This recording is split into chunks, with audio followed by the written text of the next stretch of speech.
Assalamu alaikum, bonjour à tous, bienvenue chez Madame Mohamed Sama. J'espère que vous allez bien les gars. De mon côté, Alhamdulillah. Alors, petite info, normalement nous devions parler de la Palestine, mais en faisant mes recherches, je me suis rendu compte qu'il n'y avait presque plus grand chose à dire et que ñëwaat ci répétition rek lay doon parce que bien entendu, j'en avais vaguement parlé. Du coup, un abonné m'avait demandé de la parler de la Seconde Guerre mondiale. Je me suis dit, ah, pourquoi pas, faisons ça et après nous prenons toute une semaine, ouais, Inch'Allah. Donc, les gars, prenez vos popcorn, vos guettes chav, vos mbok, tout ce que vous savez, tout ce qui vous fait plaisir. Installez-vous bien et je vous souhaite un bon visionnage.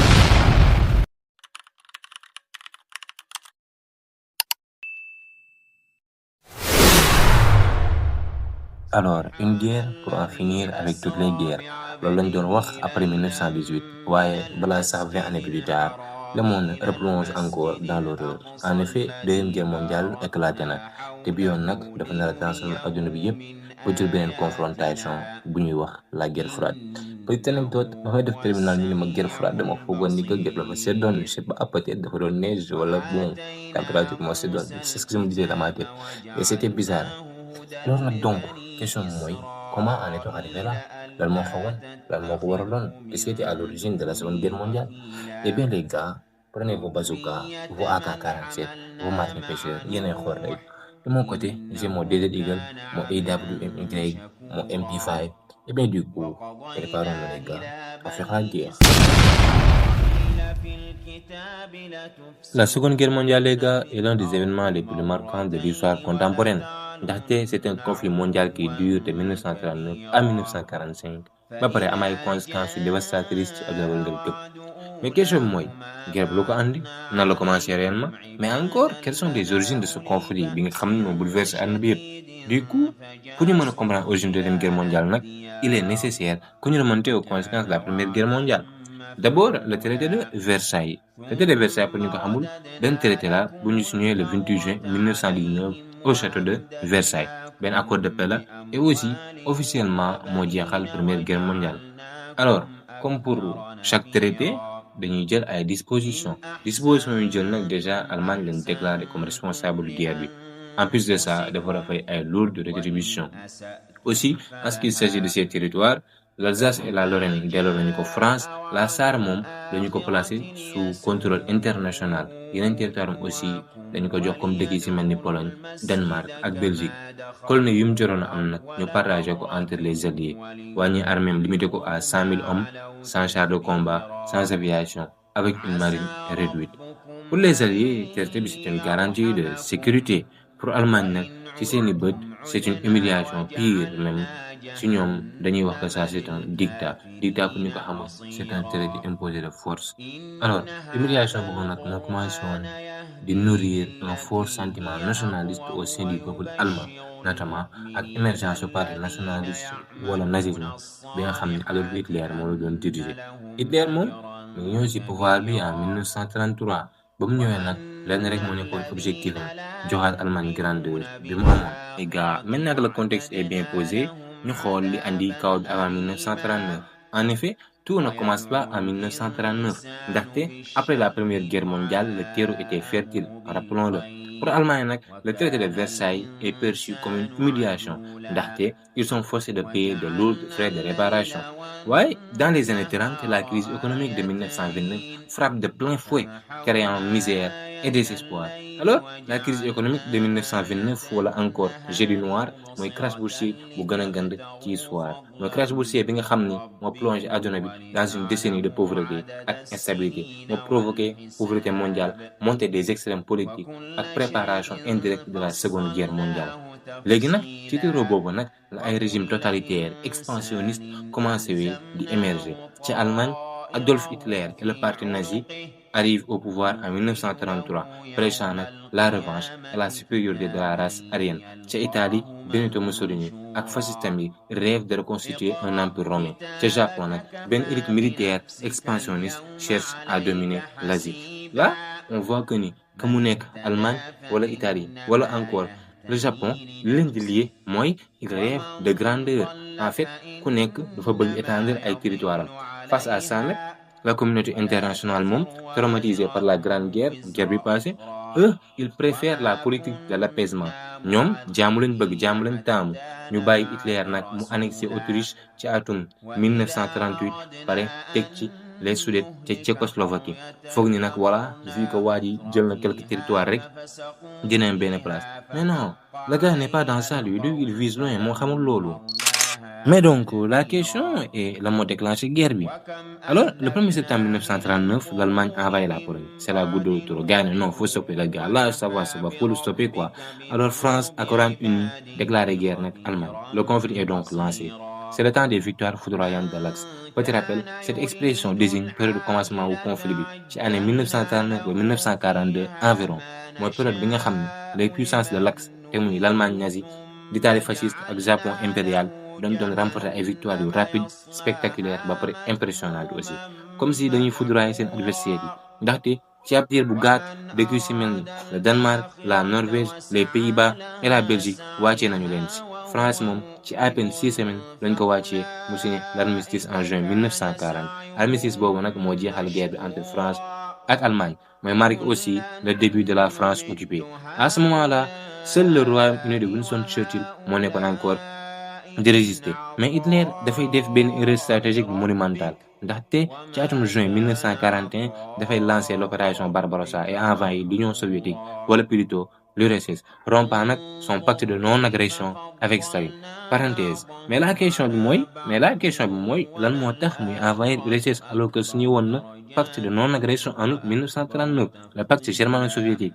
Alors dafa bëggoon éviter di xeex sur 2 fronts pour mën envahir Pologne sans que l'URSS di intervenir. Mais une fois l'Europe de l'Est conquise, il voulait concentrer toutes ses forces sur l'URSS. dafa noonu waa léegi comme que na Europe naa jël sama force yëpp mu yóbbu ko fële concentré wu nag ci URSS ndaxte dafa bëggoon détruire le communisme. Pour moom le communisme est l'ennemi absolu. Yàqaale URSS aussi et conquérir un espace vital plutôt à l'Est. jël bële Ukraine ak pétrole Caucase ba pare nag réduire wala exterminer les Slaves ñi mu doon considérés comme inférieurs. Je referme les parenthèses. Le front de l'Est le plus meurtrier de l'histoire est donc ouvert. Mais quand la guerre devient réellement mondiale, la guerre devient véritablement mondiale le 7 décembre 1941. En effet, Japon bi envahiroon déjà benn partie wu Chine mooy attaqué par surprise base navale américaine bu Pearl Harbor. Alors États-Unis bu nooturoon moom depuis commencement bi nag fa la duggee ci guerre bi. Puissance industrielle américaine bu temps yooyee nag mooy changer le cours du conflit. Alors dans les années 42 ba 43 la guerre bi référé nag dimension idéologique am et son horreur le plus absolu ndaxte ci année yooyu la nazi mettre en œuvre li ñuy wax la solution finale muy benn plan systématique d'extermination des populations juives ak yeneen minorités. Loolu la ñuy wax bientôt la Shoah mais mujjee nekk nag un crime sans précédent buy def environ 6 millions de morts. Attention de man maa ko wax parce que man bu may décimer recette je me suis demandé mais la moo tax en fait les rey ay juifs pourquoi yahudi yi la si gën a rey quoi, même s'il y a une minorité. Bon ça nous gën ci ñëwaat à la fin de la vidéo inchallah nañ continuer.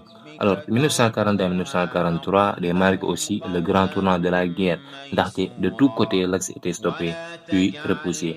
C'est Stalingrad Allemagne def attaque woon pour jël ville ak pétrole Caucase bi. Combat bu violent amoon na fa dans les rues comme dans les ruines.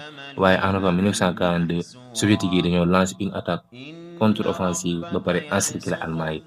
C'est en février 43 nag que Paris capitule mu nekk défaite majeure pour Allemagne ndaxte day marqué le premier grand revers nekk aussi victoire décisive pour ñi nga xam ne mooy URSS la Russie actuelle buy jël avantage bi sur le front de l'Est. fële ci Allemagne te muy Égypte fin 1942 les Britanniques de Montgomery repoussé nañ les forces d'Africa Corps de Rommel. à Midway nag ci Pacifique bi marine américaine bi mu anéantir pour avion japonais yi prenant ainsi nag un avantage décisif. Alors les gars, en 1945, les Alliés décident de passer à l'offensive générale en Europe. Les Alliés, je le rappelle, mooy États-Unis, URSS, Royaume-Uni ak France libre. Alors ils décident de passer à l'offensive fële ci Europe pour libérer territoire yi Allemagne occupé woon ba pare nag vaincre ko en même temps. Le 6 juin 1945 nag la ñuy tuddee le débarquement en Normandie nag mooy marqué début offensive boobu noonu. ay forces américaines, britanniques, canadiennes ak françaises ñoo débarqué ci plage Normandie nag pour ibbi un second front en Europe. Après ay combats yu métti nag yu violents les alliés percé nañu ligne allemande yi ba pare nag libéré progressivement la France avec Paris libéré le 25 août 1944. Pendant ce temps, sur le front de l'Est, l'armée rouge continue progression après Stalingrad, bien entendu. Mu libéré la Pologne ba pare di avancer jëm Allemagne. Les alliés de l'Ouest et l'URSS convergent vers le cœur de l'Allemagne. Soviétique yi nag ñoom encerclé nañu Berlin te mu nekkoon capitalu Allemagne en 1945. Hitler suicidé wu le 30 avril 1945. L'Allemagne capitule, finissant ainsi jeexal ainsi guerre bi foofu noonu en Europe. Mais ci Pacifique bi guerre bi dafay continuer en effet. Pour éviter beneen débarquement japonais qui coûterait bien entendu des centaines de vies, le président Harry Truman, président États-Unis woon, mu ordonné lancement wu ñaari bombe atomique ci ville japonaise yi muy Hiroshima le 6 août et ak Nagasaki le 9 août 1945. Le Japon capitule le 2 septembre 1945. La guerre mondiale est officiellement terminée. Le bilan est catastrophique. En effet, le coût de la guerre est inimaginable. Ainsi, il faut reconnaître que la Seconde Guerre mondiale bokk na ci conflit yu gën a meurtrier de l'histoire avec environ 60 voire 80 millions doomu aadama yu ci ñàkk seen bakkan te majorité yëpp ay civil lañu.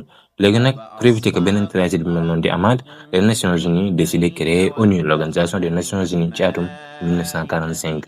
waaye nag méfiance entre les alliés te muy États-Unis ak URSS moo nar a jur beneen conflit non plus armé mais idéologique bu ñu xamee ci turu la guerre froide. Alors les gars, la Seconde Guerre mondiale n'est pas seulement une histoire de bataille, waaye leçon sur les dangers de l'extrémisme, de l'antisémitisme et de la lâcheté des démocraties. Une leçon plus actuelle que jamais. Alors les gars, nous voici à la fin de la vidéo. Du coup, dama leen raconter ni moom mooy version Deuxième Guerre mondiale bi leen di jàngal école. Bëggoon naa def histoire bi mais nekkul woon encore ci sama programme. Ben abonné sax benn xarit plutôt nommé Koro moo ma ne def ko. Bon, je me suis dit, ok, pourquoi pas, ça peut aider les élèves aussi. Il n'a pas tort. Mais bon, ma jox leen benn petite vérité, ndaxte bon, c'est pour ça que je voulais faire la vidéo avant quoi. Mais bon, avant loolu aussi, su fekkee genre vidéo bi neex na leen ba ngeen mu continuer comme ay guerre froide affaire yooyu noonu, parce que am na benn vidéo may préparé sax ci kii la conférence yi pour peut-être ngeen gën a mën a comprendre. Wax leen ma ko ci commentaire yi, sinon je ne saurais pas. Et dans ce cas-là, damay obligé dem continuer lu ma doon def mooy l'islam laa bëggoon def sax ak courant yi chiite xawaarij sunnite soufi affaire yooyu noonu. Donc n'hésitez pas à m'en faire part dans les commentaires. Alors qu'est-ce qui s'est passé déjà? Ñu def dara, réfléchissons un peu. Ñu jël 6 millions de juifs. 6 millions de juifs. Comment une personne peut-elle tuer 6 millions de personnes? Su ma koy misaal, Hitler su doon rey 100 yahoud par jour. 100 yahoud par jour, non dafa tuuti. 100 yahoud par heure. 100 yahoud par heure, ça fait en 24 heures, soo jëlee 100 nga multiplier ko par 24, ça te donne 2400 personnes. C'est-à-dire Hitler su doon rey 2400 personnes par jour. Nga jël 2400 nga fois ko par année, ça fait donc 365 jours. 876 000 personnes lay ngay am, n'est-ce pas? Donc imaginons que Hitler da doon rey 876 000 personnes par at ay yahoud. Ok, dafa nekkoon di guerre sur 6 ans. soo jëlee 876 000 yooyu nga fois ko ak 6, ça dalay jox 5 256 000 personnes. Donc vous voulez me dire que pendant 6 ans le gars da doon toog di rey day doon rey ñu ko waxee 2400, c'est ça, 2400 personnes par heure avec tout ce qu'il a fait quoi si guerre bi yëpp. Est-ce que ça c'est normal? Est-ce que xel mën na nangu loolu noonu? Mais ça c'est impossible. Même xale soo ko waxee mu ne la non, en fait ça c'est impossible mënul ne. Et j'ai trouvé une vidéo concernant waa ji wax loolu, waa ji wax chiffre bi. En fait dañ ko doon interviewé. waa ji ne ko la moo tax nga fen nit ñi pendant temps yi nii yëpp. mu ne ko fenuma, sama imagination la te ci sama imagination dëgg la. waa ji ne ko nan nga mënee wax lu mel noonu? mu ne ko li nga wax déjà yow xam nga ni du dëgg. Le gars il lui répond, c'est vrai que du dëgg mais man ci sama imagination man ci sama maay dëgg la, donc c'est la vérité. C'est ça qu'il répond. C'est vraiment con, wallahi, je vous jure. Donc une autre d'abord Hitler ba mu ñëwee ci pouvoir bi la la njëkk a def ñaari loi la voté.